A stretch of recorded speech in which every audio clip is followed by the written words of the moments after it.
off another one and it's a bit cold and you need to maybe warm them, shake them a little bit and tell them gaining ground little by little.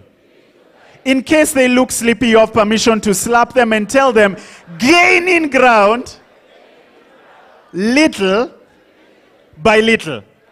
And you must have heard about the camel. You must have heard about this camel. It was a chilly night in one of those Arabian nights. And so on that particular cold night, the Arab was sitting in his tent, and a camel gently thrust his nose under the flap of the tent and looked in. And this camel said, "Master, let me put my nose in your tent. It's cold, it's stormy out here." And so the Arab, Arabs, Arabian hospitality, Middle East, Eastern hospitality. What did he say? By all means.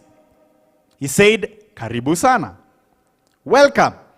And he turned over, and what did he do? He continued snoring. A little later, the Arab awoke to find that the camel had not only put his nose into the tent, but now his head was inside the tent. His neck was also inside the tent.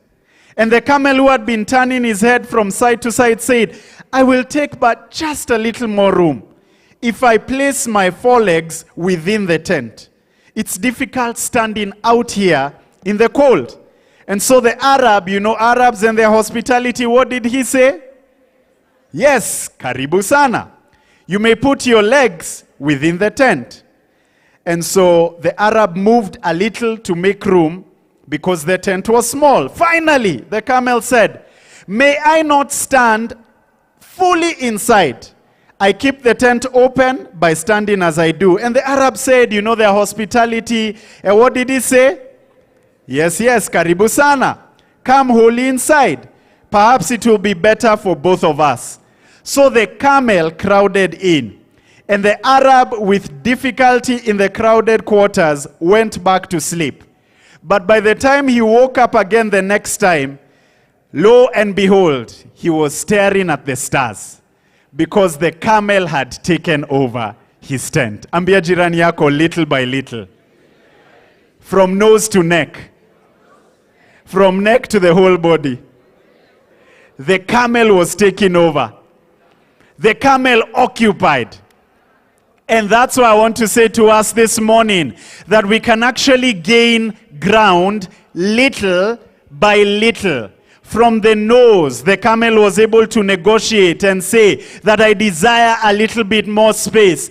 And he was able to agitate for his neck to be inside the tent. And soon enough, he had taken over.